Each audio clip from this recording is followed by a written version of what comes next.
ನಮಸ್ಕಾರ ಸ್ನೇಹಿತರೆ, ಅಮೋಘ ವರ್ಷ ಕೋಚಿಂಗ್ ಸೆಂಟರ್ ಯೂಟ್ಯೂಬ್ ಚಾನಲ್ಗೆ ನಿಮಗೆಲ್ಲ ಸ್ವಾಗತ.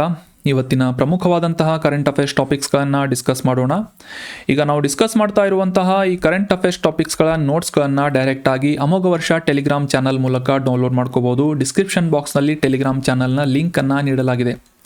ಯೂಟ್ಯೂಬ್ ಚಾನಲನ್ನು ಸಬ್ಸ್ಕ್ರೈಬ್ ಮಾಡಿಲ್ಲ ಅಂದರೆ ಸಬ್ಸ್ಕ್ರೈಬ್ ಮಾಡಿ. ನಿಮ್ಮ ಎಲ್ಲ ಫ್ರೆಂಡ್ಸ್ ಮತ್ತು ಅಸ್ಪಿರೆಂಟ್ಸ್ಗಳ ಜೊತೆ ಕಂಟೆಂಟನ್ನು ಶೇರ್ ಮಾಡ್ತಾ ಇರಿ. ಏನಾದರೂ ಡೌಟ್ಸ್ಗಳಿದ್ರೆ ಅಥವಾ ಸಜೆಷನ್ಸ್ಗಳಿದ್ರೆ ಕಮೆಂಟ್ ಬಾಕ್ಸ್ನಲ್ಲಿ ಕಮೆಂಟ್ ಮಾಡಿ ಭಾಗವಹಿಸಿ ಅಂತ ಹೇಳ್ತಾ ಇವತ್ತಿನ ಡಿಸ್ಕಷನನ್ನು ಕಳೆದ ಸೆಷನ್ನಲ್ಲಿ ಕೇಳಲಾದಂತಹ ಪ್ರಶ್ನೆಯ ಸರಿಯಾದ ಉತ್ತರ ಏನು ಅಂತ ತಿಳಿದುಕೊಳ್ಳೋದ್ರೊಂದಿಗೆ ಪ್ರಾರಂಭ ಮಾಡೋಣ.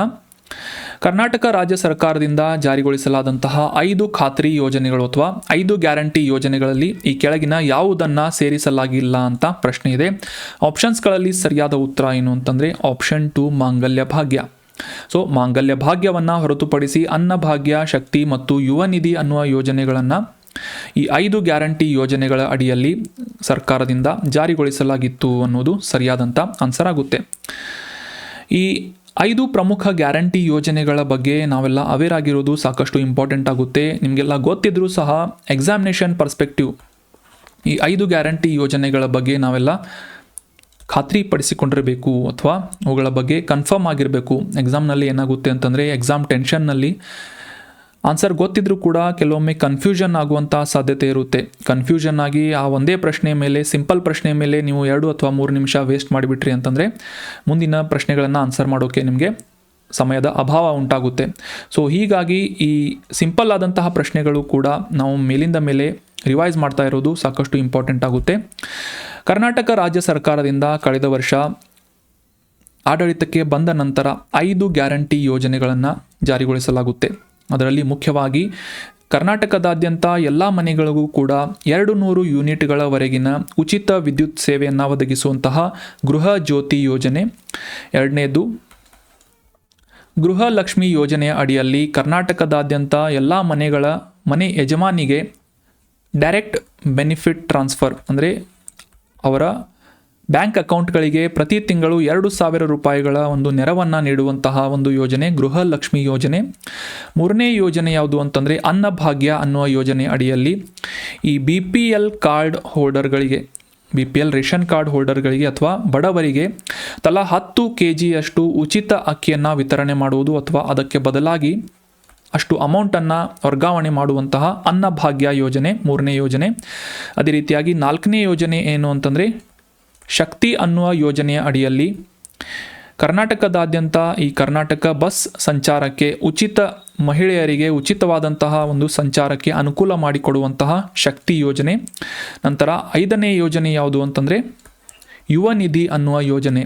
ಈ ಯುವ ನಿಧಿ ಯೋಜನೆಯ ಅಡಿಯಲ್ಲಿ 2023ರ ಬ್ಯಾಚ್ನಲ್ಲಿ ಡಿಪ್ಲೊಮಾವನ್ನು ಕಂಪ್ಲೀಟ್ ಮಾಡಿದಂತಹ ಡಿಪ್ಲೊಮಾ ಹೋಲ್ಡರ್ಗಳಿಗೆ ಪ್ರತಿ ತಿಂಗಳು 1,500 ರೂಪಾಯಿಗಳ ನಿರುದ್ಯೋಗ ಭತ್ಯೆ, ಅಂದರೆ ಅವರಿಗೆ ಉದ್ಯೋಗ ಇಲ್ಲದೆ ಹೋದರೆ ರಿಜಿಸ್ಟ್ರೇಷನ್ ಮಾಡಿಕೊಂಡಂತಹ ನಿರುದ್ಯೋಗಿಗಳಿಗೆ 2 ವರ್ಷಗಳವರೆಗೆ ನಿರುದ್ಯೋಗ ಭತ್ಯೆ ಮತ್ತು ಪದವಿಯನ್ನು ಕಂಪ್ಲೀಟ್ ಮಾಡಿದಂತಹ ನಿರುದ್ಯೋಗಿಗಳಿಗೆ 3,000 ರೂಪಾಯಿಗಳ ಮಾಸಿಕ ನಿರುದ್ಯೋಗ ಭತ್ಯೆಯನ್ನು ವಿತರಣೆ ಮಾಡುವಂತಹ ಯುವ ನಿಧಿ ಯೋಜನೆ. ಸೊ ಈ ರೀತಿಯಾಗಿ 5 ಪ್ರಮುಖ ಗ್ಯಾರಂಟಿ ಯೋಜನೆಗಳನ್ನು ಕರ್ನಾಟಕ ರಾಜ್ಯ ಸರ್ಕಾರದಿಂದ ಜಾರಿಗೊಳಿಸಲಾಗಿದೆ ಅನ್ನೋದು ನಾವು ಕನ್ಫರ್ಮ್ ಆಗಿ ಅಂಡರ್ಸ್ಟ್ಯಾಂಡ್ ಮಾಡ್ಕೋಬೇಕಾಗಿರುವಂಥ ಒಂದು ವಿಷಯ ಆಗಿದೆ. ಸೊ ಇದರಲ್ಲಿ ಮಾಂಗಲ್ಯ ಭಾಗ್ಯ ಯೋಜನೆ ಇನ್ಕ್ಲೂಡ್ ಆಗಿಲ್ಲ ಅಂತ ನಾವೆಲ್ಲ ಅವೇರ್ ಆಗಿದ್ದೇವೆ ಅಂತ ಅನ್ಕೋತೀನಿ. ಸಾಕಷ್ಟು ಜನ ಕಮೆಂಟ್ ಬಾಕ್ಸ್ನಲ್ಲಿ ಕಮೆಂಟ್ ಮಾಡಿದ್ದೀರಿ, ವೆರಿ ವೆಲ್ ಡನ್. ಇದೇ ರೀತಿಯಾಗಿ ಡಿಸ್ಕಷನಲ್ಲಿ ಭಾಗವಹಿಸ್ತಾರಿ. ನಿಮ್ಗೆ ಏನಾದರೂ ಡೌಟ್ಸ್ಗಳಿದ್ದರೆ ಕಮೆಂಟ್ ಬಾಕ್ಸ್ನಲ್ಲಿ ಕಮೆಂಟ್ ಮಾಡಿ, ಸಜೆಷನ್ಸ್ಗಳಿದ್ರೂ ಕೂಡ ಕಮೆಂಟ್ ಮಾಡಿ. ಯಾಕಂದರೆ ನಿಮ್ಮ ಕಮೆಂಟ್ಸ್ಗಳು ನಮಗೆ ಸಾಕಷ್ಟು ಮೋಟಿವೇಶನನ್ನು ಮಾಡುತ್ತೆ ಅಂತ ಹೇಳ್ತಾ ಇವತ್ತಿನ ಪ್ರಶ್ನೆ ಏನು ಅಂತ ನೋಡೋಣ. ಆನ್ಸರ್ ಮಾಡೋಕ್ಕೆ ಟ್ರೈ ಮಾಡಬೇಕು. ಜಗದ್ವಿಖ್ಯಾತ ಭಾರತದ ವೂಲರ್ ಸರೋವರದ ಬಗ್ಗೆ ಈ ಕೆಳಗಿನ ಯಾವ ಹೇಳಿಕೆ ತಪ್ಪಾಗಿದೆ ಅಂತ ಗುರುತಿಸಬೇಕು. Which of the below statement about Wular lake is wrong ಅಂತ ಪ್ರಶ್ನೆ ಇದೆ ಅಥವಾ ಫಾಲ್ಸ್ ಅಂತ ಪ್ರಶ್ನೆ ಇದೆ. ಮೊದಲೇ ಸ್ಟೇಟ್ಮೆಂಟ್ ಏನು ಅಂತಂದರೆ ಈ ವೂಲರ್ ಸರೋವರ ಜಮ್ಮು ಮತ್ತು ಕಾಶ್ಮೀರದಲ್ಲಿದೆ ಅಂತ ಇದೆ. ಎರಡನೇ ಸ್ಟೇಟ್ಮೆಂಟ್ ಈ ವೂಲರ್ ಸರೋವರ ಝೀಲಂ ನದಿಯಿಂದ ನೀರನ್ನು ಪಡೆಯುತ್ತದೆ ಅಂತ ಇದೆ. ಮೂರನೇ ಸ್ಟೇಟ್ಮೆಂಟ್, 1969 ಇಸವಿಯಲ್ಲಿ ಈ ರಾಮ್ಸಾರ್ ತಾಣಗಳ ಪಟ್ಟಿಯಲ್ಲಿ ಈ ವೂಲರ್ ಸರೋವರವನ್ನು ಸೇರಿಸಲಾಯಿತು ಅಂತ ಇದೆ. ನಾಲ್ಕನೇ ಸ್ಟೇಟ್ಮೆಂಟ್ ಏನು ಅಂತಂದರೆ ಮೇಲಿನ ಯಾವುದು ಅಲ್ಲ, ಅಂದರೆ ಮೇಲಿನ ಯಾವ ಹೇಳಿಕೆಯೂ ಕೂಡ ತಪ್ಪಾಗಿಲ್ಲ ಅಂತ ಈ 4 ಸ್ಟೇಟ್ಮೆಂಟ್ಸ್ಗಳನ್ನು ನೀಡಲಾಗಿದೆ. ವೂಲರ್ ಸರೋವರದ ಬಗ್ಗೆ ನೀಡಲಾದಂತಹ ಈ 4 ಸ್ಟೇಟ್ಮೆಂಟ್ಗಳಲ್ಲಿ ಯಾವುದು ತಪ್ಪಾಗಿದೆ ಅನ್ನೋದು ಸರಿಯಾದಂಥ ಆನ್ಸರನ್ನು ಕಮೆಂಟ್ ಬಾಕ್ಸ್ನಲ್ಲಿ ಕಮೆಂಟ್ ಮಾಡಿ. ಇನ್ನು ಮುಂದಿನ ಆರ್ಟಿಕಲ್, ಇತ್ತೀಚೆಗೆ ನಮ್ಮ ಭಾರತದ ಕೇಂದ್ರೀಯ ಬ್ಯಾಂಕ್ ಆದಂತಹ ರಿಸರ್ವ್ ಬ್ಯಾಂಕ್ ಆಫ್ ಇಂಡಿಯಾದಿಂದ ಭಾರತದ SBI, ICICI ಮತ್ತು HDFC ಬ್ಯಾಂಕ್ಗಳನ್ನು ಡೊಮೆಸ್ಟಿಕ್ ಸಿಸ್ಟಮ್ಯಾಟಿಕಲಿ ಇಂಪಾರ್ಟೆಂಟ್ ಬ್ಯಾಂಕ್ಸ್ ಅಥವಾ DSIB ಬ್ಯಾಂಕ್ಸ್ಗಳು ಅಂತ ಗೊತ್ತುಪಡಿಸಲಾಗಿದೆ ಅಂತ ನ್ಯೂಸ್ನಲ್ಲಿ ಪಬ್ಲಿಷ್ ಆಗಿತ್ತು. ಅಂದರೆ ಜಾಗತಿಕವಾಗಿ ದೇಶದಾದ್ಯಂತ ಸಾಕಷ್ಟು ಪ್ರಮುಖ ಪಾತ್ರವನ್ನು ವಹಿಸುವಂತಹ ಹಣಕಾಸು ವ್ಯವಸ್ಥೆಯಲ್ಲಿ ಸಾಕಷ್ಟು ಕ್ರೂಷಿಯಲ್ ಆದಂತಹ ರೋಲನ್ನು ಪ್ಲೇ ಮಾಡುವಂತಹ ದೊಡ್ಡ ಬ್ಯಾಂಕ್ಗಳಾಗಿ ಈ SBI, ICICI ಬ್ಯಾಂಕ್ ಮತ್ತು HDFC ಬ್ಯಾಂಕ್ಗಳನ್ನು ಗುರುತಿಸಲಾಗುತ್ತೆ. ಸೊ ಇದೇ ಕಾರಣಕ್ಕಾಗಿ ಇವುಗಳನ್ನು domestic systemically important banks DSIB ಅಂತ RBIನಿಂದ ಘೋಷಣೆ ಮಾಡಲಾಗಿದೆ ಅಂತ ನಾವು ಅಂಡರ್ಸ್ಟ್ಯಾಂಡ್ ಮಾಡ್ಕೋಬೇಕು. ನೆನ್ಪಿಟ್ಕೊಳ್ಳಿ, ವೆರಿ ಇಂಪಾರ್ಟೆಂಟ್. ಈ ಎಕನಾಮಿಗೆ ರಿಲೇಟ್ ಆಗಿ ಪ್ರಶ್ನೆಗಳು ಎಕ್ಸಾಮ್ನಲ್ಲಿ ಬರ್ಬೋದು. ಡೊಮೆಸ್ಟಿಕ್ ಸಿಸ್ಟಮಿಕಲಿ ಇಂಪಾರ್ಟೆಂಟ್ ಬ್ಯಾಂಕ್ಸ್, ಇದರ ಫುಲ್ ಫಾರ್ಮನ್ನು ಕೂಡ ಕರೆಕ್ಟಾಗಿ ನೆನ್ಪಿಟ್ಕೊಳ್ಳಿ, ವೆರಿ ಇಂಪಾರ್ಟೆಂಟ್.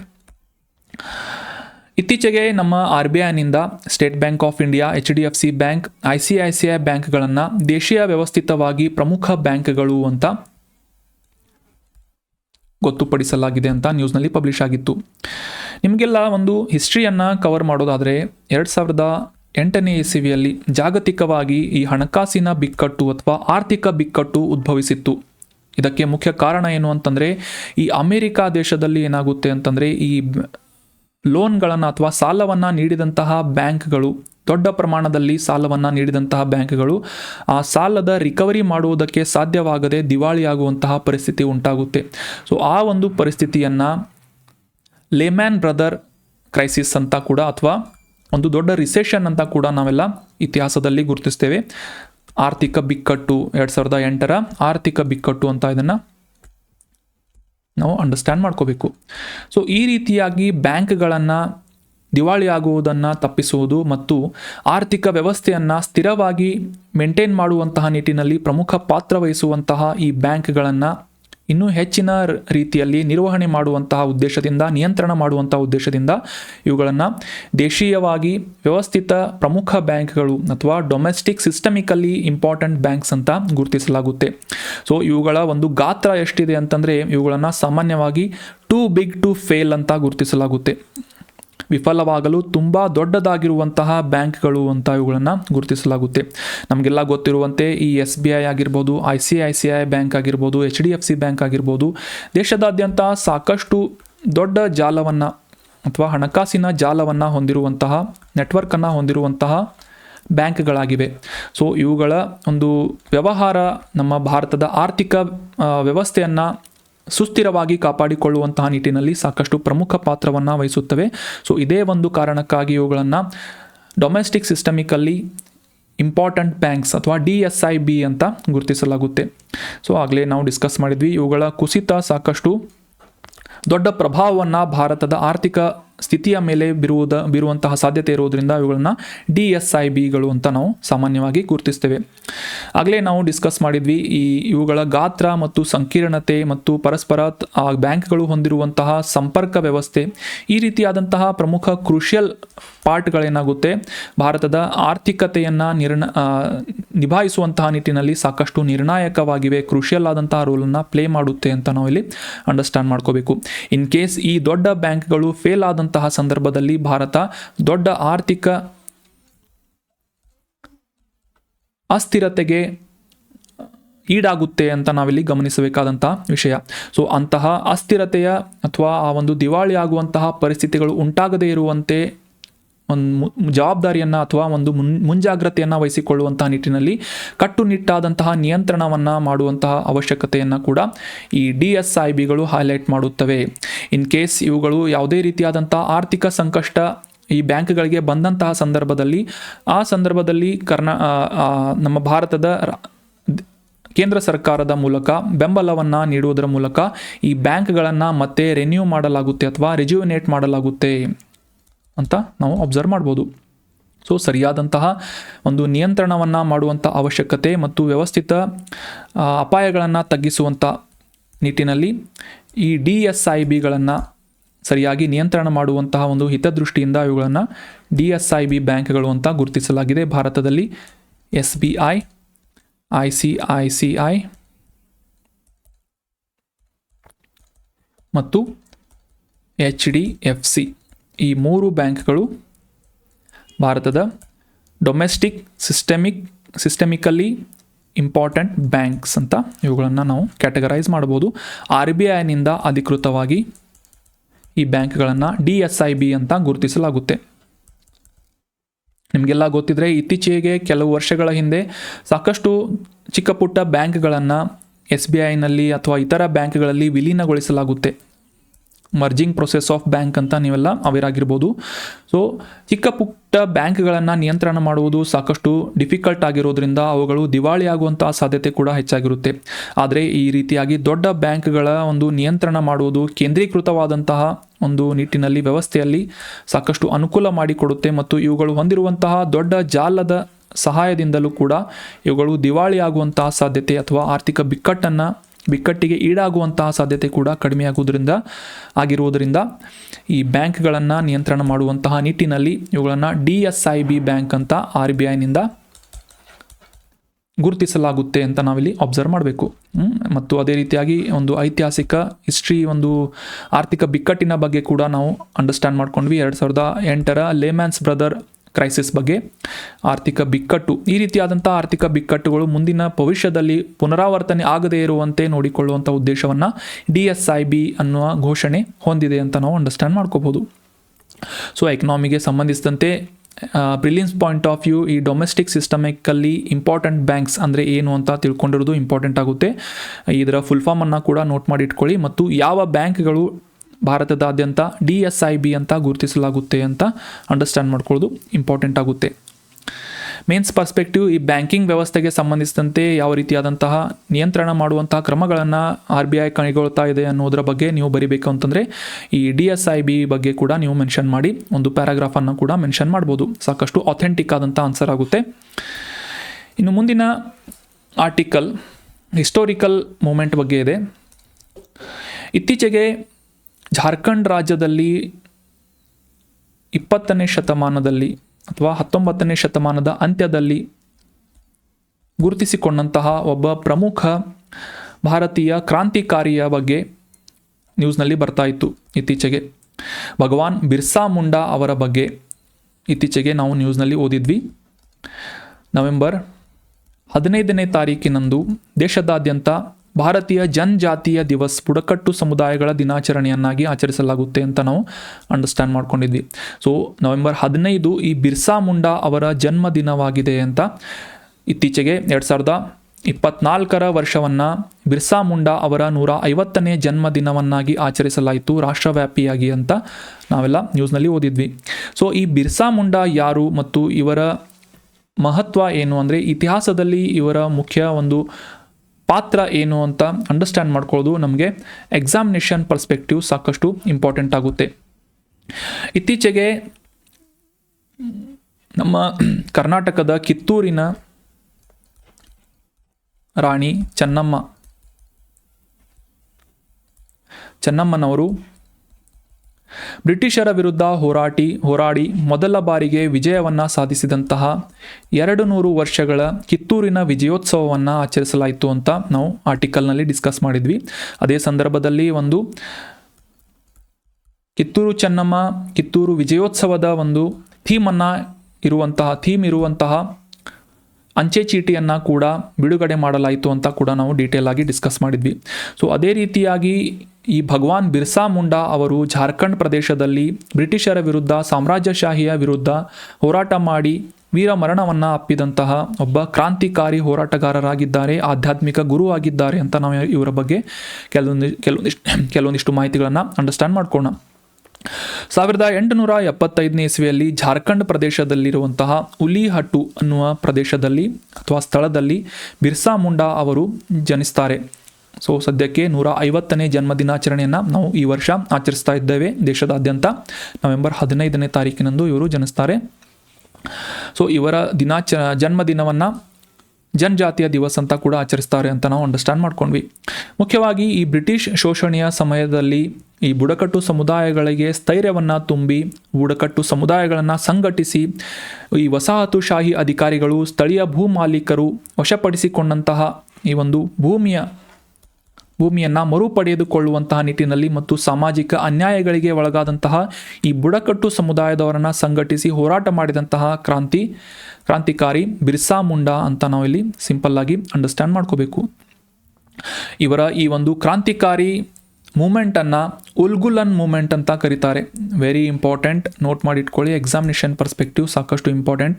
ಬಿರ್ಸಾ ಮುಂಡಾ ಅವರು ಈ ಜಾರ್ಖಂಡ್ ಪ್ರದೇಶದಲ್ಲಿ ಬ್ರಿಟಿಷ್ ಸಾಮ್ರಾಜ್ಯಶಾಹಿ ವಿರುದ್ಧ ತಮ್ಮ ಭೂಮಿಯನ್ನು ಮರುಪಡೆದುಕೊಳ್ಳುವಂತೆ ಹೋರಾಟ ಮಾಡಿದಂತಹ ಕ್ರಾಂತಿಕಾರಿ ಮೂಮೆಂಟನ್ನು ಅಥವಾ ಚಳುವಳಿಯನ್ನು ಉಲ್ಗುಲನ್ ಚಳುವಳಿ ಅಂತ ಗುರುತಿಸಲಾಗುತ್ತೆ.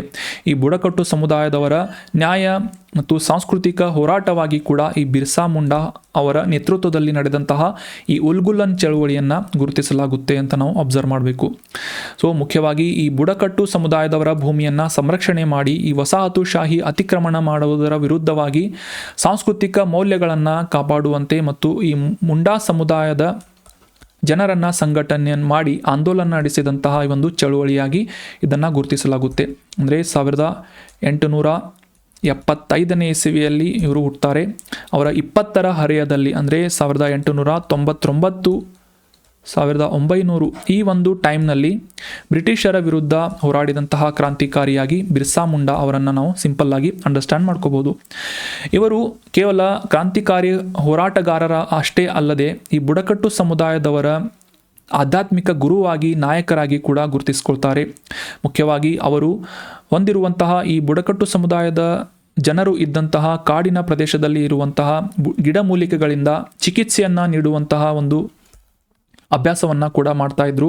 ರೋಗಿಗಳಿಗೆ ಆರೈಕೆ ನೀಡುವಂತಹ ಮತ್ತು ಅವರಿಗೆ ಆಧ್ಯಾತ್ಮದ ಬಗ್ಗೆ ಸಾಕಷ್ಟು ಶಿಕ್ಷಣವನ್ನು ನೀಡುವಂತಹ ಮತ್ತು ಈ ಪರಿಸರ ಸಂರಕ್ಷಣೆಯ ಬಗ್ಗೆ ಕಾಳಜಿಯನ್ನು ಎತ್ತಿ ಹಿಡಿಯುವಂತಹ ಸಹಾನುಭೂತಿಯನ್ನು ತೋರಿಸುವಂತಹ ಸಾಕಷ್ಟು ಗುಣಗಳು ಇದ್ದಂತಹ ವ್ಯಕ್ತಿ ಬಿರ್ಸಾ ಮುಂಡಾ. ಇವರನ್ನು ಈ ಎಲ್ಲ ಪ್ರಮುಖ ಗುಣಗಳು ಹೊಂದಿರುವ ಕಾರಣಕ್ಕಾಗಿ ಧರ್ತಿ ಅಬಾ ಅಥವಾ ಭೂಮಿಯ ತಂದೆ ಅಂತ ಬುಡಕಟ್ಟು ಸಮುದಾಯದವರಿಂದ ಗುರುತಿಸಲಾಗ್ತಾ ಇತ್ತು. ಮುಂಡಾ ಬುಡಕಟ್ಟು ಸಮುದಾಯದವರಿಂದ ಇವರನ್ನು ಗುರುತಿಸಲಾಗ್ತಾ ಇತ್ತು. ಇದು ಈ ಉಲ್ಗುಲನ್ ಮೂಮೆಂಟ್ ಏನಿದೆ ಕೇವಲ ರಾಜಕೀಯ ಹೋರಾಟ ಅಷ್ಟೇ ಅಲ್ಲದೆ ಬುಡಕಟ್ಟು ಸಮುದಾಯದವರ ಹಕ್ಕುಗಳನ್ನು ರಕ್ಷಣೆ ಮಾಡುವಂತಹ ಮತ್ತು ಅವರ ಐಡೆಂಟಿಟಿಯನ್ನು ರಕ್ಷಣೆ ಮಾಡುವಂತಹ ಅವರ ಸಂಪ್ರದಾಯ ಮತ್ತು ಸಾಂಸ್ಕೃತಿಕ ಪರಂಪರೆಯನ್ನು ರಕ್ಷಣೆ ಮಾಡುವಂತಹ ನಿಟ್ಟಿನಲ್ಲೂ ಕೂಡ ಈ ಉಲ್ಗುಲನ್ ಮೂಮೆಂಟ್ ಸಾಕಷ್ಟು ಮಹತ್ವದ ಪಾತ್ರವನ್ನು ಇತಿಹಾಸದಲ್ಲಿ ಪ್ರಸ್ತುತಪಡಿಸುತ್ತದೆ ಅಂತ ನಾವು ಅಬ್ಸರ್ವ್ ಮಾಡಬೇಕು. ಸೊ ಈ ಎಲ್ಲ ಪ್ರಮುಖವಾದಂತಹ ಐತಿಹಾಸಿಕ ದಿನಗಳನ್ನು ಸ್ಮರಣೆ ಮಾಡುವಂತಹ ಉದ್ದೇಶದಿಂದ ಮತ್ತು ಬಿರ್ಸಾ ಮುಂಡಾ ಅವರ ಈ ಕೊಡುಗೆಯನ್ನು ಹೈಲೈಟ್ ಮಾಡುವಂತಹ ಉದ್ದೇಶದಿಂದ ಭಾರತದ 75ನೇ ವಾರ್ಷಿಕೋತ್ಸವದ ಸಂದರ್ಭದಲ್ಲಿ ಅಂದರೆ ಆಜಾದಿ ಕಾ ಅಮೃತ್ ಮಹೋತ್ಸವ ಆಚರಣೆ ಮಾಡುವಂತಹ ಸಂದರ್ಭದಲ್ಲಿ ಈ ಬಿರ್ಸಾ ಮುಂಡಾ ಅವರ ಜನ್ಮದಿನವನ್ನು ನವೆಂಬರ್ 15ನೇ ತಾರೀಕನ್ನು ಜನಜಾತಿಯ ಗೌರವ ದಿವಸ್ ಅಂತ ಗುರುತು ಮಾಡಲಾಗುತ್ತೆ. ಪ್ರತಿ ವರ್ಷ ನವೆಂಬರ್ 15ನೇ ತಾರೀಕನ್ನು ಜನಜಾತಿಯ ದಿವಸ್ ಅಂತ ಆಚರಿಸಲಾಗುತ್ತೆ ಅನ್ನೋದು ಇಂಪಾರ್ಟೆಂಟ್ ಆದಂತಹ ಮಾಹಿತಿ ಆಗುತ್ತೆ. ಇದರ ಹಿಂದಿನ ಸ್ಫೂರ್ತಿ ಯಾರು ಅಂತಂದರೆ ಆಧ್ಯಾತ್ಮಿಕ ಗುರು ಆದಂತಹ ಭಗವಾನ್ ಬಿರ್ಸಾ ಮುಂಡಾ ಅವರು ಅಂತ ಅನ್ನೋದು ಇಂಪಾರ್ಟೆಂಟ್ ಆದಂಥ ಮಾಹಿತಿ ಆಗುತ್ತೆ. ಸೊ ವೆರಿ ಇಂಪಾರ್ಟೆಂಟ್, ನೋಟ್ ಮಾಡಿ ಇಟ್ಕೊಳ್ಳಿ. ಇನ್ನು ಭಾರತದಾದ್ಯಂತ ಈ 75ನೇ ವಾರ್ಷಿಕೋತ್ಸವದ ಸಂದರ್ಭದಲ್ಲಿ ಭಾರತ ಸರ್ಕಾರದಿಂದ ಈ ಬುಡಕಟ್ಟು ಸಮುದಾಯದವರ ಹಿತರಕ್ಷಣೆಗಾಗಿ ಸಾಕಷ್ಟು ಉಪಕ್ರಮಗಳನ್ನು ಪ್ರಾರಂಭಿಸಲಾಗುತ್ತೆ. ಅದರಲ್ಲಿ ಮುಖ್ಯವಾದವು ಅಂತಂದರೆ ಧರ್ತಿ ಅಬಾ ಜನಜಾತಿಯ ಗ್ರಾಮ ಉತ್ಕರ್ಷ್ ಅಭಿಯಾನ್ ಅಂತ. ಈ ಬುಡಕಟ್ಟು ಸಮುದಾಯದವರ ಇರುವಂತಹ ಹಳ್ಳಿಗಳಲ್ಲಿ ಸಾಮಾಜಿಕ ಮೂಲಸೌಕರ್ಯಗಳನ್ನು, ಶಿಕ್ಷಣ, ಆರೋಗ್ಯ, ಅವರಿಗೆ ನೀರು ಸರಬರಾಜು, ನೈರ್ಮಲ್ಯ ಮತ್ತು ಅವರಿಗೆ ಕನೆಕ್ಟಿವಿಟಿಯನ್ನು ಅಂದರೆ ಬಸ್ ಸಂಚಾರ ಆಗಿರ್ಬೋದು ಅಥವಾ ಟೆಲಿಫೋನ್ ಕನೆಕ್ಟಿವಿಟಿ ಆಗಿರ್ಬೋದು, ಈ ರೀತಿಯಾದಂಥ ಸಂಪರ್ಕವನ್ನು ಒದಗಿಸಿಕೊಡುವಂತಹ ನಿಟ್ಟಿನಲ್ಲಿ ಕೇಂದ್ರೀಕರಿಸುವಂತಹ ಧರ್ತಿ ಅಬಾ ಜನಜಾತಿಯ ಗ್ರಾಮ್ ಉತ್ಕರ್ಷ್ ಅಭಿಯಾನ್ ಅಂತ ಇದು ಒಂದು ಕ್ಯಾಂಪೇನ್ ಆಗಿತ್ತು. ಅದೇ ರೀತಿಯಾಗಿ ಪ್ರಧಾನಮಂತ್ರಿ ಜನ್ ಮನ್ ಯೋಜನಾ ಅಂತ, ಇದು ಮುಖ್ಯವಾಗಿ ಪರಿಶಿಷ್ಟ ಸಮುದಾಯದವರ ಸಬಲೀಕರಣಕ್ಕಾಗಿ ಅವರಿಗೆ ಆರೋಗ್ಯ, ಶಿಕ್ಷಣ, ವಸತಿ, ಉದ್ಯೋಗದಲ್ಲಿ ಕೆಲವೊಂದಿಷ್ಟು ಪ್ರಮುಖ ಇಂಟರ್ವೆನ್ಷನ್ಸ್ಗಳನ್ನು ಸರ್ಕಾರದ ಮಧ್ಯಸ್ಥಿಕೆಯನ್ನು ಖಚಿತಪಡಿಸಿಕೊಳ್ಳುವಂತಹ ನಿಟ್ಟಿನಲ್ಲಿ ಒಂದು ಮಹಾ ಅಭಿಯಾನ ಆಗಿದೆ ಅಂತ ನಾವಿಲ್ಲಿ ಅಬ್ಸರ್ವ್ ಮಾಡಬೇಕು. ಪ್ರಧಾನಮಂತ್ರಿ ಜನಜಾತಿಯ ಆದಿವಾಸಿ ನ್ಯಾಯ ಮಹಾ ಅಭಿಯಾನ ಅಂತ, ಇದು ಪ್ರಧಾನಮಂತ್ರಿ ಜನ್ ಮನ್ ಯೋಜನಾ ಅಂತ ನಾವು ಸಿಂಪಲ್ ಆಗಿ ಅಂಡರ್ಸ್ಟ್ಯಾಂಡ್ ಮಾಡ್ಕೋಬೇಕು. ಇನ್ನು ಮುಂದಿನ ಇನಿಷಿಯೇಟಿವ್ ಯಾವುದು ಅಂತಂದರೆ ವನ್ ಧನ್ ಯೋಜನೆ ಅಂತಂದು, ಇದು ಬುಡಕಟ್ಟು ಸಮುದಾಯದವರ ಯುವ ಜನರಲ್ಲಿ ಕೌಶಲ್ಯಾಭಿವೃದ್ಧಿಯನ್ನು ಹೆಚ್ಚಿಸುವುದು ಮತ್ತು ಅವರಿಗೆ ಉದ್ಯಮಶೀಲತೆಯನ್ನು ಅವರಲ್ಲಿ ಪ್ರೋತ್ಸಾಹಿಸುವಂತಹ ನಿಟ್ಟಿನಲ್ಲಿ ಅರಣ್ಯ ಉತ್ಪನ್ನಗಳ ಮೌಲ್ಯವನ್ನು ಹೆಚ್ಚಿಸುವಂತಹ ಒಂದು ಉದ್ದೇಶದಿಂದ ವನ್ ಧನ್ ಯೋಜನಾ ಅಂತ ಇದನ್ನು ಇನಿಷಿಯೇಟಿವನ್ನು ಪ್ರಾರಂಭಿಸಲಾಗಿತ್ತು. ಇದರ ಬಗ್ಗೆ ಕೂಡ ನಾವು ಡಿಸ್ಕಸ್ ಮಾಡಿದ್ದೇವೆ 1-2 ಬಾರಿ ಅಂತ ಅನ್ಕೋತೀನಿ. ಅರಣ್ಯ ಉತ್ಪನ್ನಗಳು ಅಂದರೆ ಈ ಬುಡಕಟ್ಟು ಸಮುದಾಯದವರು ಸಾಮಾನ್ಯವಾಗಿ ವಾಸಿಸುವುದು ಅರಣ್ಯದಲ್ಲಿ. ಸೊ ಆ ಅರಣ್ಯ ಉತ್ಪನ್ನಗಳಲ್ಲಿ ತಯಾರು ಮಾಡಲಾದಂತಹ ಉತ್ಪನ್ನಗಳಿಗೆ ಪ್ರೋತ್ಸಾಹಿಸುವಂತಹ ನಿಟ್ಟಿನಲ್ಲಿ ಈ ವನ್ ಧನ್ ಯೋಜನೆ ಸಾಕಷ್ಟು ಸಹಕಾರಿಯಾಗಲಿದೆ ಅಂತ ನಾವು ಅಬ್ಸರ್ವ್ ಮಾಡ್ಬೋದು. ಈ ಆದಿವಾಸಿ ಅನ್ನುವ ತಲೆಗೆ ಹಚ್ಚುವಂತಹ ಕೂದಲು ಇಲ್ಲದೆ ಇರುವಂತಹ ಜನರಿಗೆ ಬಳಸಲಾಗುವಂತಹ ಈ ಆದಿವಾಸಿ ತೈಲ ಬಗ್ಗೆ ನೀವೆಲ್ಲ ನ್ಯೂಸ್ ಪೇಪರ್ನಲ್ಲಿ ಅಥವಾ ಈ ಯೂಟ್ಯೂಬ್ಸ್ಗಳಲ್ಲಿ ಅಥವಾ ರೀಲ್ಸ್ಗಳಲ್ಲಿ ನೋಡ್ತಾ ಇರ್ತೀರಿ. ಸೊ ಆ ರೀತಿಯಾದಂತಹ ಅರಣ್ಯ ಉತ್ಪನ್ನಗಳನ್ನು ಪ್ರೋತ್ಸಾಹಿಸುವಂತಹ ನಿಟ್ಟಿನಲ್ಲೂ ಕೂಡ ಈ ವನ್ ಧನ್ ಯೋಜನೆ ಸಾಕಷ್ಟು ಅನುಕೂಲವನ್ನು ಮಾಡಿಕೊಡ್ತಾ ಇದೆ ಅಂತ ನಾವು ಅಬ್ಸರ್ವ್ ಮಾಡ್ಬೋದು. ನಂತರ ಈ ಜನಜಾತಿಯ ದರ್ಪಣ ಅನ್ನುವ ಗ್ಯಾಲರಿ, ಈ ಬುಡಕಟ್ಟು ಸಮುದಾಯದವರು ತಾವು ಹೊಂದಿರುವಂತಹ ಕಲೆ, ಸಂಪ್ರದಾಯಗಳು ಮತ್ತು ರಾಷ್ಟ್ರ ನಿರ್ಮಾಣಕ್ಕೆ ನೀಡಿದಂತಹ ಐತಿಹಾಸಿಕ ಕೊಡುಗೆಗಳನ್ನು ಹೈಲೈಟ್ ಮಾಡುವಂತಹ, ಪ್ರದರ್ಶಿಸುವಂತಹ ಒಂದು ಗ್ಯಾಲರಿ ಅಥವಾ ಮ್ಯೂಸಿಯಂ ಅನ್ನಾಗಿ, ಸಂಗ್ರಹಾಲಯವನ್ನಾಗಿ ಪ್ರಾರಂಭಿಸುವಂತಹ ಒಂದು ಉಪಕ್ರಮ ಜನಜಾತಿಯ ದರ್ಪಣ್ ಗ್ಯಾಲರಿ ಅಂತ ನೆನ್ಪಿಟ್ಕೊಳ್ಳಿ. ಸೊ ಈ ರೀತಿಯಾದಂತಹ ಪ್ರಮುಖ ಉಪಕ್ರಮಗಳನ್ನು, ಇನಿಷಿಯೇಟಿವ್ಗಳನ್ನು ಭಾರತ ಸರ್ಕಾರದಿಂದ ಕೈಗೊಳ್ಳಲಾಗ್ತಾ ಇದೆ ಅಂತ ನಾವು ಅಬ್ಸರ್ವ್ ಮಾಡ್ಬೋದು. ಸೊ ಇದಕ್ಕೆಲ್ಲ ಹಿಂದೆ ಸ್ಫೂರ್ತಿ ಯಾರು ಅಂತಂದರೆ ಭಗವಾನ್ ಬಿರ್ಸಾ ಮುಂಡಾ ಅವರು ಪ್ರಾರಂಭಿಸಿದಂತಹ ಉಲ್ಗುಲನ್ ಮೂಮೆಂಟ್ ಅಥವಾ ಉಲ್ಗುಲನ್ ಚಳುವಳಿ ಏನಿದೆ, ಇದು ಈ ಬುಡಕಟ್ಟು ಸಮುದಾಯದವರ ಪರಂಪರೆಯನ್ನು ಕಾಪಾಡಿಕೊಳ್ಳುವಂತಹ ನಿಟ್ಟಿನಲ್ಲಿ ಮತ್ತು ಅವರ ಹಕ್ಕುಗಳನ್ನು ಮರುಪಡೆಯುವಂತಹ ನಿಟ್ಟಿನಲ್ಲಿ ಹೋರಾಟ ಮಾಡಲಾದಂತಹ ಒಂದು ಪ್ರಮುಖ ಐತಿಹಾಸಿಕ ಹೋರಾಟ ಅಂತ ನಾವು ಅಬ್ಸರ್ವ್ ಮಾಡ್ಬೋದು. ಇನ್ನು ಮುಂದಿನ ಆರ್ಟಿಕಲ್ ಅಂಬರ್ ಅನ್ನುವ ವಸ್ತುವಿನ ಬಗ್ಗೆ ಇದೆ. ನೀವೆಲ್ಲ ಈ ಮರಗಳು ತಮ್ಮ ಸ್ವಂತ ಸಂರಕ್ಷಣೆಗಾಗಿ ಮರದ ತೊಗಟೆಯ ಮೇಲೆ ಈ ರೀತಿಯಾದಂತಹ ಅಂಟಂಟಾದಂತಹ ರಾಳವನ್ನು ಹೊರಬಿಡುವ ಪ್ರಕ್ರಿಯೆಯನ್ನು ನೋಡಿರ್ಬೋದು. ಅಂಟಂಟಾದಂತಹ ಈ ಒಂದು ಪದಾರ್ಥವನ್ನು ರಾಳ ಅಂತ ಕರೀತಾರೆ, ಅಥವಾ ಕನ್ನಡದಲ್ಲಿ ಇಂಗ್ಲೀಷ್ನಲ್ಲಿ ರೆಸಿನ್ ಅಂತ ಕರೀತಾರೆ, ಟ್ರೀ ರೆಸಿನ್ ಅಂತ ಕರೀತಾರೆ, ಮರದ ರಾಳ ಅಂತ ಕರೀತಾರೆ. ಸೊ ಈ ಒಂದು ರಾಳ ಮಿಲಿಯನ್ಗಳಷ್ಟು ವರ್ಷಗಳ ಹಿಂದೆ ಯಾವುದೋ ಒಂದು ಪ್ರದೇಶದಲ್ಲಿ ಅಥವಾ ಯಾವುದೇ ಒಂದು ಸ್ಥಳದಲ್ಲಿ ಹೂತು ಹೋಗಿ ಮಿಲಿಯನ್ ವರ್ಷಗಳು ಆದ ನಂತರ ಸಿಗುವಂತಹ ಈ ಒಂದು ಪಳೆಯುಳಿಕೆ ರಾಳವನ್ನು ಅಂಬರ್ ಅಂತ ಕರೀತಾರೆ. ಲಕ್ಷಾಂತರ ವರ್ಷಗಳಷ್ಟು ಹಿಂದೆ ಪಳೆಯುಳಿಕೆಗೊಂಡಂತಹ ಅಥವಾ ಫಾಸಿಲ್ ಆದಂತಹ ಈ ಮರದ ರಾಳವನ್ನು ಅಂಬರ್ ಅಂತ ಕರೀತಾರೆ. ಆಂಬರ್ ಅಂತ ಕರೀತಾರೆ, ER ಅಂತ. ಸೊ ಆಂಬರ್ ಅಂತ ಕರೀತಾರೆ. ಆದರೆ ಈ ಫ್ರೆಶ್ ಆದಂತಹ ರಾಳವನ್ನು ರೆಸಿನ್ ಅಂತ ಕರೀತಾರೆ, ಕನ್ಫ್ಯೂಸ್ ಮಾಡ್ಕೋಬೇಡಿ. ಆಂಬರ್ ಅಂತಂದರೆ ಫಾಸಿಲ್ ಆದಂತಹ ಮರದ ರಾಳ, ಸಿಂಪಲ್ ಆಗಿ ನೆನ್ಪಿಟ್ಕೊಳ್ಳಿ. ಸೊ ಇತ್ತೀಚೆಗೆ ಅಂಟಾರ್ಟಿಕಾ ಪ್ರದೇಶದಲ್ಲಿ ಈ ಆಂಬರ್ ಪತ್ತೆ ಹಚ್ಚಲಾಗಿತ್ತು ವಿಜ್ಞಾನಿಗಳಿಂದ. ಸೊ ಆ ಆಂಬರನ್ನು ಸರಿಯಾಗಿ ವಿಶ್ಲೇಷಣೆ ಮಾಡಿ, ಅನಲೈಸ್ ಮಾಡಿ ನೋಡಿದಾಗ ಇದು ಸುಮಾರು 66 ಮಿಲಿಯನ್ ವರ್ಷಗಳಿಂದ ಹಿಡಿದು 145 ಮಿಲಿಯನ್ ವರ್ಷಗಳ ಹಿಂದಿನ ಕ್ರಿಟೇಷಿಯಸ್, ಮಧ್ಯ ಕ್ರಿಟೇಷಿಯಸ್ ಯುಗದ ಸಂದರ್ಭದಲ್ಲಿ ಫಾಸಿಲ್ ಆದಂತಹ ಅಥವಾ ಪಳೆಯುಳಿಕೆ ಆದಂತಹ ರಾಳವಾಗಿದೆ ಅಂತ ಪತ್ತೆ ಹಚ್ಚಲಾಗಿದೆ ಅಂಟಾರ್ಟಿಕಾದಲ್ಲಿ. ನಮಗೆಲ್ಲ ಗೊತ್ತಿರುವಂತೆ ಈ ಅಂಟಾರ್ಟಿಕಾ ಖಂಡ ಏನಿದೆ ಸಂಪೂರ್ಣವಾಗಿ ಹಿಮಾವೃತವಾದಂತಹ, ಯಾವುದೇ ರೀತಿಯಾದಂತಹ ಮರಗಳು ಕಂಡು ಬರದೇ ಇರುವಂತಹ ಪ್ರದೇಶವಾಗಿದೆ ಅಂತ ನಾವು ಸಿಂಪಲ್ ಆಗಿ ನೆನ್ಪಿಟ್ಕೊಂಡಿರ್ತೇವೆ ಅಥವಾ ನಮಗೆಲ್ಲ ಪುಸ್ತಕದಲ್ಲಿ ನೀಡಿರ್ತಾರೆ. ಆದರೆ ಈ ಸುಮಾರು 140 ಮಿಲಿಯನ್ ವರ್ಷಗಳಷ್ಟು ಹಳೆಯದಾದಂತಹ ಈ ಒಂದು ಆಂಬರ್ ಅನ್ನುವ ಈ ಫಾಸಿಲ್ ಆದಂತಹ ರಾಳ ಏನಿದೆ ಅಂಟಾರ್ಟಿಕಾದಲ್ಲಿ ದೊರೆತಿರುವ ಕಾರಣಕ್ಕಾಗಿ ಈ ಕ್ರಿಟೇಷಿಯಸ್ ಮಧ್ಯದ ಅವಧಿಯಲ್ಲಿ, ಅಂದರೆ ಈ ಒಂದು ಅವಧಿಯಲ್ಲಿ ಈ ಅಂಟಾರ್ಟಿಕಾ ಪ್ರದೇಶದಲ್ಲೂ ಕೂಡ ಸಾಕಷ್ಟು ಮಳೆ ಕಾಡುಗಳನ್ನು ನಾವು ಕಾಣಬಹುದಾಗಿತ್ತು ಅಂತ ಒಂದು ಅಂದಾಜನ್ನು ಮಾಡಲಾಗಿದೆ. ಅಂದರೆ ಸಮಶೀತೋಷ್ಣ ವಲಯದಲ್ಲಿರುವಂತಹ ಮಳೆ ಕಾಡುಗಳು, ಟೆಂಪ್ರೇಟ್ ರೇನ್ ಫಾರೆಸ್ಟ್ ಅಂತ ಏನು ಕರಿತೇವೆ. ಸೊ ಈ ಸಮಶೀತೋಷ್ಣ ವಲಯದಲ್ಲಿ ಕಂಡುಬರುವಂತಹ ಮಳೆ ಕಾಡುಗಳ ಅಸ್ತಿತ್ವ ಅಂಟಾರ್ಟಿಕಾದಲ್ಲಿ ಇತ್ತು ಅಂತ ಈ ವಿಜ್ಞಾನಿಗಳಿಂದ ಒಂದು ಅಂದಾಜವನ್ನು ಮಾಡಲಾಗಿದೆ. ಈ ಆಂಬರನ್ನು ಅನಲೈಸ್ ಮಾಡುವುದರ ಮೂಲಕ ಪುರಾವೆಗಳು ದೊರೆತುವೆ ಅಂತ ನ್ಯೂಸ್ನಲ್ಲಿ ಪಬ್ಲಿಷ್ ಆಗಿತ್ತು. ಸೊ ಈ ಆಂಬರ್ ಅಂದರೆ ಏನು ಅಂತ ನಾವು ಕ್ಲಿಯರ್ ಆಗಿ ಅಂಡರ್ಸ್ಟ್ಯಾಂಡ್ ಮಾಡ್ಕೊಂಡ್ವಿ. ಸಾಮಾನ್ಯವಾಗಿ ಈ ಇಮೇಜ್ನಲ್ಲಿ ಕಾಣ್ತಾ ಇರುವಂತೆ ಹಳದಿ ಆಗಿರ್ಬೋದು, ಕಿತ್ತಳೆ ಅಥವಾ ಕಂದು ಬಣ್ಣದಲ್ಲಿ ಕಂಡುಬರುವಂತಹ ಈ ಫಾಸಿಲ್ ಆದಂತಹ ಮರದ ರಾಳವನ್ನು ಆಂಬರ್ ಅಂತ ಕರೀತಾರೆ. ಅದೇ ರೀತಿಯಾಗಿ ಈ ಬಿಳಿ ಬಣ್ಣದ ರಾಳವನ್ನು ಅಥವಾ ಫಾಸಿಲ್ ಆದಂತಹ ರಾಳವನ್ನು ಬೋನ್ ಆಂಬರ್ ಅಂತ ಕೂಡ ಕರೀತಾರೆ. ಸೊ ನೆನ್ಪಿಟ್ಕೊಳ್ಳಿ, ಆಂಬರ್ ಅಂದರೆ ಪಳೆಯುಳಿಕೆಗೊಂಡಂತಹ ಮರದ ರಾಳವಾಗಿದೆ. ಸಾಮಾನ್ಯವಾಗಿ ಇವು ಏರ್ ಬಬಲ್ಸ್ಗಳನ್ನು ಹೊಂದಿರುತ್ತೆ, ಗಾಳಿಯ ಗುಳ್ಳೆಗಳನ್ನು ಹೊಂದಿರುತ್ತೆ ಮತ್ತು ಈ ಕ್ಲೌಡಿ ಕಲರ್ ಆಗಿ ಸೃಷ್ಟಿಸುವಂತಹ ಈ ಮರದಿಂದ ವಿಸರ್ಜನೆಗೊಳ್ಳುವಂತಹ ಒಂದು ಪದಾರ್ಥದಲ್ಲಿ ರಾಳವನ್ನು ನಾವು ಗಮನಿಸ್ಬೋದು. ಸಾಮಾನ್ಯವಾಗಿ ಇವು ವಿಸರ್ಜನೆ ಆಗುವಂತಹ ಸಂದರ್ಭದಲ್ಲಿ ಅದರ ಮಧ್ಯದಲ್ಲಿ ಕೆಲವೊಂದು ಕೀಟಗಳು ಕೂಡ ಸಿಲುಕಿ ಹಾಕಿಕೊಳ್ಳುತ್ತೆ. ಈ ಇಮೇಜ್ನಲ್ಲಿ ನೋಡ್ಬೋದು, ರಾಳದಲ್ಲಿ ಸಿಲುಕಿ ಹಾಕಿಕೊಂಡಿರುವಂಥ ಇರುವೆಯನ್ನು ನೀವು ಗಮನಿಸ್ಬೋದು. ಸೊ ಈ ರೀತಿಯಾದಂತಹ ಮಿಲಿಯನ್ ವರ್ಷಗಳಲ್ಲಿ ಈ ರಾಳದಲ್ಲಿ ಸಿಲುಕಿ ಹಾಕಿಕೊಂಡಂತಹ ಕೀಟಗಳನ್ನು ಕೂಡ ನಾವು ಇತ್ತೀಚಿನ ದಿನಗಳಲ್ಲಿ ಅಬ್ಸರ್ವ್ ಮಾಡಬಹುದಾಗಿದೆ. ಸಾಕಷ್ಟು ಸಸ್ಯಗಳ ಅಥವಾ ಕೀಟಗಳ ಒಂದು ಅವಶೇಷಗಳನ್ನು ಕೂಡ ನಾವು ಈ ಆಂಬರ್ನಲ್ಲಿ ಗಮನಿಸುವುದು ಸಾಮಾನ್ಯವಾಗಿ. ಅದೇ ರೀತಿಯಾಗಿ ಸದ್ಯಕ್ಕೆ ಈ ಆಂಬರ್ಗಳನ್ನು ಸಾಕಷ್ಟು ಕಾಸ್ಮೆಟಿಕ್ ಇಂಡಸ್ಟ್ರಿಯಲ್ಲಿ ಅಥವಾ ಜ್ಯುವೆಲರಿಗಳಲ್ಲಿ ಅಂದರೆ ಆಭರಣಗಳ ತಯಾರಿಯಲ್ಲಿ ಬಳಸಲಾಗುತ್ತೆ. ಹೆಚ್ಚಾಗಿ ಇವು ಈ ಬಾಲ್ಟಿಕ್ ಸಮುದ್ರದ ಸುತ್ತಮುತ್ತಲೂ ಕೂಡ ಹೆಚ್ಚಾಗಿ ಕಂಡುಬರುತ್ತೆ ಈ ಅವಶೇಷಗಳು, ಆಂಬರ್ ಪದಾರ್ಥಗಳು ಅಂತ ನಾವು ಅಬ್ಸರ್ವ್ ಮಾಡ್ಬೋದು. ಬಾಲ್ಟಿಕ್ ಸಮುದ್ರ ಎಲ್ಲಿದೆ? ಅದು ಯುರೋಪ್ ದೇಶದ ಉತ್ತರ ಭಾಗದಲ್ಲಿ ಈ ಸ್ವೀಡನ್ನ ಪಕ್ಕದಲ್ಲಿ ಕರಾವಳಿಯನ್ನು ಹಂಚಿಕೊಳ್ಳುವಂತೆ ಬಾಲ್ಟಿಕ್ ಸಿಯನ್ನು ನಾವು ಅಬ್ಸರ್ವ್ ಮಾಡ್ಬೋದು. ಸ್ವೀಡನ್.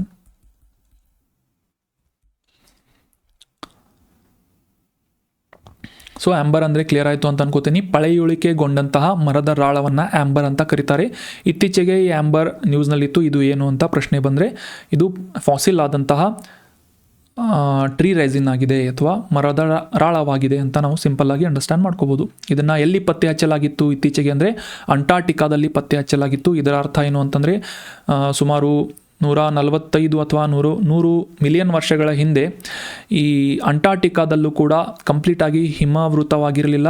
ಅಲ್ಲಿ ಸಮಶೀತೋಷ್ಣ ಮಳೆ ಕಾಡುಗಳು ಅಸ್ತಿತ್ವದಲ್ಲಿ ಇದ್ವು ಅಂತ ಇತ್ತೀಚಿನ ಪುರಾವೆಗಳ ಮೂಲಕ ನಾವು ಅಂಡರ್ಸ್ಟ್ಯಾಂಡ್ ಮಾಡ್ಕೋಬೋದು ಅಂತ ಈ ಒಂದು ಆರ್ಟಿಕಲನ್ನು ಅಂಡರ್ಸ್ಟ್ಯಾಂಡ್ ಮಾಡ್ಕೋಬೋದು. ಇನ್ನು ಮುಂದಿನ ಆರ್ಟಿಕಲ್, ಜಾಗತಿಕವಾಗಿ ಇಂಟರ್ನ್ಯಾಷನಲ್ ಎಕನಾಮಿ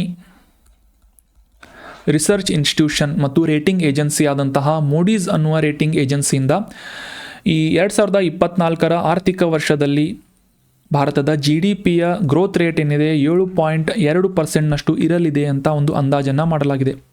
ಅಂದರೆ ಸದ್ಯಕ್ಕೆ ನಮ್ಮ GDP ಎಷ್ಟಿದೆ ಅಂತಂದರೆ 3.5 ಟ್ರಿಲಿಯನ್ನಿಂದ 4 ಟ್ರಿಲಿಯನ್ ಒಳಗಡೆ ಇದೆ.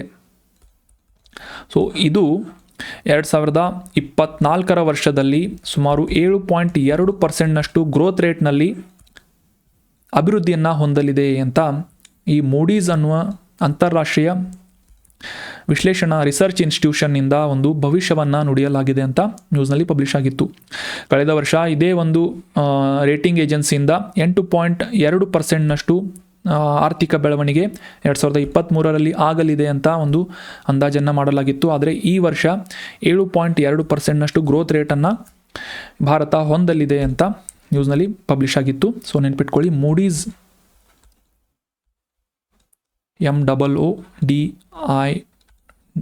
MOODI'S ಮೂಡೀಸ್ ಅನ್ನುವ ಒಂದು ಇನ್ಸ್ಟಿಟ್ಯೂಷನ್ನಿಂದ 7.2% ಭಾರತದ GDP ಗ್ರೋತ್ ಇರಲಿದೆ ಅಂತ ಅಂದಾಜಿಸಲಾಗಿದೆ. ಮುಖ್ಯವಾಗಿ ಇತ್ತೀಚಿನ ದಿನಗಳಲ್ಲಿ ಸಾಕಷ್ಟು ಹಣದುಬ್ಬರ ಹೆಚ್ಚಾಗ್ತಾ ಇದ್ರೂ ಕೂಡ ಇದು ಟೆಂಪರರಿ ಆಗಲಿದ್ದು, ಈಗ ಸದ್ಯಕ್ಕೆ ದೇಶದಾದ್ಯಂತ ಎಲ್ಲ ಪ್ರದೇಶಗಳಲ್ಲೂ ಕೂಡ ಸಮರ್ಪಕವಾದಂತಹ ಮಳೆ ಸುರಿದಿದ್ದು ಹೆಚ್ಚಿನ ಆಹಾರ ಧಾನ್ಯಗಳು ಸಂಗ್ರಹವಾಗುವಂತಹ ಸಾಧ್ಯತೆ ಇದೆ. ಇದರಿಂದ ಮುಂದಿನ ದಿನಗಳಲ್ಲಿ ಬೆಲೆ ಇಳಿಕೆ ಆಗುವಂತಹ ಸಾಧ್ಯತೆ ಇದೆ ಅಂತ ಮೂಡಿಯಿಂದ ಒಂದು ಅಂದಾಜನ್ನು ಮಾಡಲಾಗಿದೆ. ಸೊ ನೆನಪಿಟ್ಕೊಳ್ಳಿ 7.2% is the prediction growth rate of GDP of India by Moody's ಅಂತ ನೆನಪಿಟ್ಕೊಳ್ಳಿ. So that was all about today's articles friends. ಈಗ ಡಿಸ್ಕಸ್ ಮಾಡಲಾದಂಥ ಆರ್ಟಿಕಲ್ಸ್ಗಳ ಮೇಲೆ ರೆಲೆವೆಂಟ್ ಆಗುವಂಥ ಕೆಲವೊಂದಿಷ್ಟು ಇಂಪಾರ್ಟೆಂಟ್ ರಿವಿಷನ್ ಪ್ರಶ್ನೆಗಳನ್ನು ರಿವೈಸ್ ಮಾಡ್ಕೋಣ. ಮೊದಲನೇ ರಿವಿಷನ್ ಪ್ರಶ್ನೆ, ಭಗವಾನ್ ಬಿರ್ಸಾ ಮುಂಡಾ ಅವರು ಎಲ್ಲಿ ಜನಿಸಿದರು ಅಂತ ಪ್ರಶ್ನೆ ಇದೆ. ಕ್ರಾಂತಿಕಾರಿ, ಸಮಾಜ ಸುಧಾರಕ ಮತ್ತು ಬ್ರಿಟಿಷರ ವಿರುದ್ಧ ಹೋರಾಟ ಮಾಡಿದಂತಹ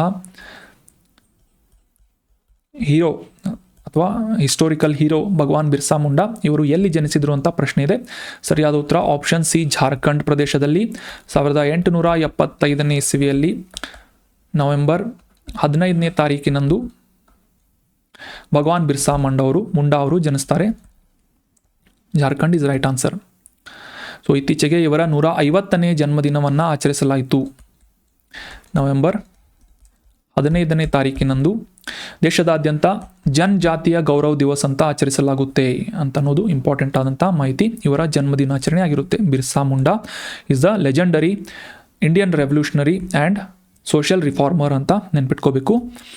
ಮುಂದಿನ ರಿವಿಷನ್ ಪ್ರಶ್ನೆ, ಬಿರ್ಸಾ ಮುಂಡಾ ಅವರ ಪರಂಪರೆಯ ಗೌರವಾರ್ಥವಾಗಿ ಈ ಬುಡಕಟ್ಟು ಸಮುದಾಯ ವಾಸಿಸುವಂಥ ಹಳ್ಳಿಗಳಲ್ಲಿ ಸಾಮಾಜಿಕ ಮೂಲಸೌಕರ್ಯವನ್ನು ಸುಧಾರಿಸುವಂತಹ ನಿಟ್ಟಿನಲ್ಲಿ ಯಾವ ಉಪಕ್ರಮವನ್ನು ಪ್ರಾರಂಭಿಸಲಾಗಿದೆ ಅಂತ ಪ್ರಶ್ನೆ ಇದೆ.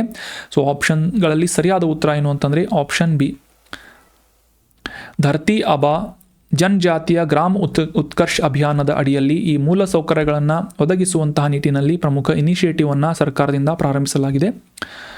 ಧರ್ತಿ ಆಬಾ ಜನಜಾತಿಯ ಗ್ರಾಮ ಉತ್ಕರ್ಷ್ ಅಭಿಯಾನ್, ಇದರ ಅಡಿಯಲ್ಲಿ ಸಾಮಾಜಿಕ ಮೂಲಸೌಕರ್ಯ, ಶಿಕ್ಷಣ, ಆರೋಗ್ಯ, ನೀರು ಸರಬರಾಜು, ನೈರ್ಮಲ್ಯ ಮತ್ತು ಕನೆಕ್ಟಿವಿಟಿಯನ್ನು ಇಂಪ್ರೂವ್ ಮಾಡುವಂಥ ಗುರಿಯನ್ನು ಹೊಂದಿದೆ.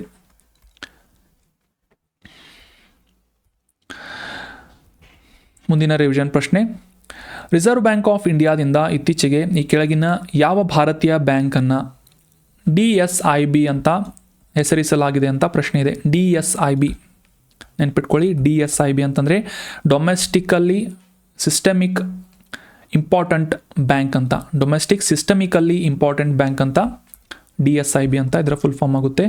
ಸರಿಯಾದ ಉತ್ತರ ಏನು ಅಂತಂದರೆ option B, HDFC bank, SBI ಮತ್ತು ICICI ಈ ಮೂರು ಪ್ರಮುಖ ಬ್ಯಾಂಕ್ಗಳನ್ನು ಇತ್ತೀಚೆಗೆ ನಮ್ಮ ಭಾರತದ ರಿಸರ್ವ್ ಬ್ಯಾಂಕ್ ಆಫ್ ಇಂಡಿಯಾದಿಂದ DSIB ಬ್ಯಾಂಕ್ ಅಂತ ಗುರುತಿಸಲಾಗಿದೆ.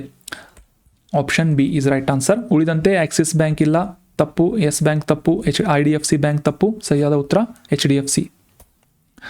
ಮುಂದಿನ ರಿವಿಷನ್ ಪ್ರಶ್ನೆ, DSIB ವ್ಯವಸ್ಥೆಯ ಮುಖ್ಯ ಉದ್ದೇಶ ಏನು? ಡೊಮೆಸ್ಟಿಕ್ ಸಿಸ್ಟಮಿಕಲ್ಲಿ ಇಂಪಾರ್ಟೆಂಟ್ ಬ್ಯಾಂಕ್ ಅಂತ ಇದರ ಒಂದು ಮುಖ್ಯ ಉದ್ದೇಶ ಏನು ಅಂದರೆ ಈ ಘೋಷಣೆಯನ್ನು ಮಾಡುವಂಥ ಉದ್ದೇಶ ಏನು? RBI ಈ DSIB ಬ್ಯಾಂಕ್ಗಳನ್ನು ಘೋಷಣೆ ಮಾಡಿದೆ ಅಂತ ಅಂಡರ್ಸ್ಟ್ಯಾಂಡ್ ಮಾಡ್ಕೊಂಡಿದ್ವಿ. ಸೊ ಅದರ ಉದ್ದೇಶ ಏನು ಅಂತ ತಿಳ್ಕೊಳ್ಳೋಣ. ಸರಿಯಾದ ಉತ್ತರ ಏನು ಅಂತಂದರೆ ಆಪ್ಷನ್ ಸಿ, ದೇಶದಾದ್ಯಂತ ಈ ಪ್ರಮುಖ ಬ್ಯಾಂಕ್ಗಳನ್ನು ಅವುಗಳ ಸ್ಥಿರತೆಯನ್ನು ಖಚಿತಪಡಿಸಿಕೊಳ್ಳುವಂಥ ಮತ್ತು ಆರ್ಥಿಕ ಅಡಚಣೆಯನ್ನು ತಪ್ಪಿಸುವಂತಹ ನಿಟ್ಟಿನಲ್ಲಿ ಈ DSIB ಅನ್ನುವ ಈ ಒಂದು ಗುರುತನ್ನು RBIನಿಂದ ಮಾಡಲಾಗುತ್ತೆ ಅಂತ ನಾವು ಅಂಡರ್ಸ್ಟ್ಯಾಂಡ್ ಮಾಡ್ಕೋಬೇಕು. ದೇಶದ ಆರ್ಥಿಕ ವ್ಯವಸ್ಥೆಯಲ್ಲಿ ಪ್ರಮುಖ ಪಾತ್ರವನ್ನು ವಹಿಸುವಂತಹ ಮತ್ತು ಗಾತ್ರದಲ್ಲಿ ಸಾಕಷ್ಟು ದೊಡ್ಡ ಅಸೆಟ್ಗಳನ್ನು ಹೊಂದಿರುವಂತಹ ದೊಡ್ಡ ಸಂಪರ್ಕ ಜಾಲವನ್ನು ಮತ್ತು ಸಾಕಷ್ಟು ಹಣದ ವಹಿವಾಟಿನ ಜಾಲವನ್ನು ಹೊಂದಿರುವಂತಹ ಈ ಪ್ರಮುಖ ಬ್ಯಾಂಕ್ಗಳು SBI, ICICI ಮತ್ತು HDFC ಬ್ಯಾಂಕ್ಗಳು ಭಾರತದ ಆರ್ಥಿಕ ವ್ಯವಸ್ಥೆಯನ್ನು ಒಂದು ಸುಸ್ಥಿರತೆಯನ್ನು ಕಾಪಾಡಿಕೊಳ್ಳುವಂತಹ ನಿಟ್ಟಿನಲ್ಲಿ ಪ್ರಮುಖ ಪಾತ್ರವನ್ನು ವಹಿಸುವಂತಹ ಬ್ಯಾಂಕ್ಗಳಾಗಿರುತ್ತೆ. ಸೊ ಹೀಗಾಗಿ ಇವುಗಳ ಸರಿಯಾದಂತಹ ಕಟ್ಟುನಿಟ್ಟಿನ ನಿಯಂತ್ರಣವನ್ನು ಮಾಡುವಂಥ ಉದ್ದೇಶದಿಂದ ಕ್ರುಷಿಯಲ್ ಆದಂತಹ ಈ ಬ್ಯಾಂಕ್ಗಳನ್ನು ಡೊಮೆಸ್ಟಿಕ್ ಸಿಸ್ಟಮಿಕಲ್ಲಿ ಇಂಪಾರ್ಟೆಂಟ್ ಬ್ಯಾಂಕ್ಸ್ ಅಂತ RBIನಿಂದ ಘೋಷಣೆ ಮಾಡಲಾಗಿದೆ.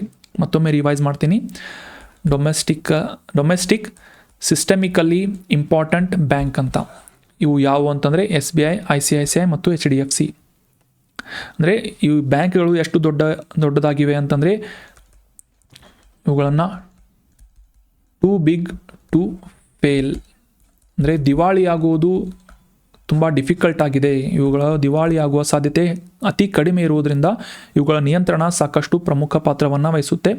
ಅದೇ ರೀತಿಯಾಗಿ ಈ ಆರ್ಥಿಕ ಮತ್ತು ಅಗತ್ಯ ಸೇವೆಗಳನ್ನು ವಿತರಿಸುವಂಥ ನಿಟ್ಟಿನಲ್ಲಿ ಇವು ಪ್ರಮುಖವಾದಂತಹ ಪಾತ್ರವನ್ನು ವಹಿಸುವಂತಹ ಬ್ಯಾಂಕ್ಗಳಾಗಿವೆ ಅಂತ ನಾವಿಲ್ಲಿ ಅಬ್ಸರ್ವ್ ಮಾಡ್ಬೋದು.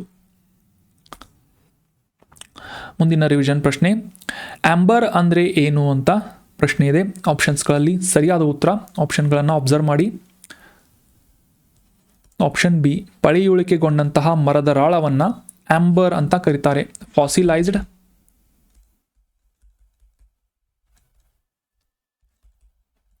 Tree resin. ರೆಸಿನ್ ಅಂದರೆ ರಾಳ. ಸೊ ಈ ಮಿಲಿಯನ್ಗಳಷ್ಟು ವರ್ಷಗಳ ಹಿಂದೆ ಪಳೆಯುಳಿಕೆಗೊಂಡಂತಹ ಮರದ ರಾಳವನ್ನು ಆಂಬರ್ ಅಂತ ಕರೀತಾರೆ. ಆಂಬರ್. ಇತ್ತೀಚೆಗೆ ಅಂಟಾರ್ಟಿಕ್ ಖಂಡದಲ್ಲಿ ಆಂಬರ್ ಪತ್ತೆ ಹಚ್ಚಲಾಗಿದೆ ವಿಜ್ಞಾನಿಗಳಿಂದ. ಇದರಿಂದ ಏನು ಅಂಡರ್ಸ್ಟ್ಯಾಂಡ್ ಆಗ್ಬೋದು ಅಂತಂದರೆ, ಈ ಕ್ರಿಟೇಷಿಯಸ್ ಮಧ್ಯದ ಅವಧಿಯಲ್ಲಿ ಅಂದರೆ ಸುಮಾರು 145 ಮಿಲಿಯನ್ನಿಂದ 66 ಮಿಲಿಯನ್ ವರ್ಷಗಳಷ್ಟು ಹಿಂದೆ ಈ ಹಿಮಚ್ಛಾದಿತವಾದಂತಹ ಅಂಟಾರ್ಟಿಕಾ ಖಂಡದಲ್ಲಿ ಸಮಶೀತೋಷ್ಣ ಮಳೆಕಾಡುಗಳು ಅಸ್ತಿತ್ವದಲ್ಲಿದ್ದವು ಅಂತ ಈ ಆಂಬರ್ ಪತ್ತೆ ಹಚ್ಚಿದ್ದರಿಂದ ಸಾಕಷ್ಟು ಪುರಾವೆಗಳು ದೊರೆತಿವೆ ಅಂತ ನ್ಯೂಸ್ನಲ್ಲಿ ಪಬ್ಲಿಷ್ ಆಗಿತ್ತು. ಈ ಆಂಬರ್ ಅಂತಂದರೆ ಇಮೇಜ್ನಲ್ಲಿ ಕಾಣ್ತಾ ಇರುವಂತಹ ಮಿಲಿಯನ್ಗಳಷ್ಟು ವರ್ಷಗಳ ಹಿಂದೆ ಪಳೆಯುಳಿಕೆಗೊಂಡಂತಹ ಮರದ ರಾಳ ಆಗಿದೆ. ನಮಗೆಲ್ಲ ಗೊತ್ತು, ಈ ಮರದಿಂದ ರಾಳವನ್ನು ವಿಸರ್ಜನೆ ಮಾಡಲಾಗುತ್ತೆ. ಆ ರಾಳ ಎಲ್ಲೋ ಒಂದು ಸ್ಥಳದಲ್ಲಿ ಹೂತು ಹೋಗಿ ಮಿಲಿಯನ್ಗಳಷ್ಟು ವರ್ಷಗಳಾದ ನಂತರ ಫಾಸಿಲ್ ಆಗಿ ಪತ್ತೆ ಹಚ್ಚಿದಂತಹ ಒಂದು ವಸ್ತುವನ್ನು ಆಂಬರ್ ಅಂತ ಕರೀತಾರೆ. So that was all about today's discussion friends. ಸಾಕಷ್ಟು ಇಂಪಾರ್ಟೆಂಟ್ ಆದಂಥ ಆರ್ಟಿಕಲ್ಸ್ಗಳನ್ನು ಡಿಸ್ಕಸ್ ಮಾಡಿದ್ವಿ ಇವತ್ತು. ಇವುಗಳನ್ನು ನೋಟ್ಸ್ಗಳನ್ನು ಡೈರೆಕ್ಟಾಗಿ ಅಪ್ಲೋಡ್ ಮಾಡ್ತೀನಿ ಟೆಲಿಗ್ರಾಮ್ ಚಾನಲ್ನಲ್ಲಿ. ಡೌನ್ಲೋಡ್ ಮಾಡಿಕೊಂಡು ಫಾಸ್ಟಾಗಿ ರಿವೈಸ್ ಮಾಡ್ಕೊಳ್ಳಿ. ಏನಾದರೂ ಡೌಟ್ಸ್ಗಳಿದ್ದರೆ ಕಮೆಂಟ್ ಬಾಕ್ಸ್ನಲ್ಲಿ ಕಮೆಂಟ್ ಮಾಡಿ. Thank you so much for joining the discussion. Have an awesome day.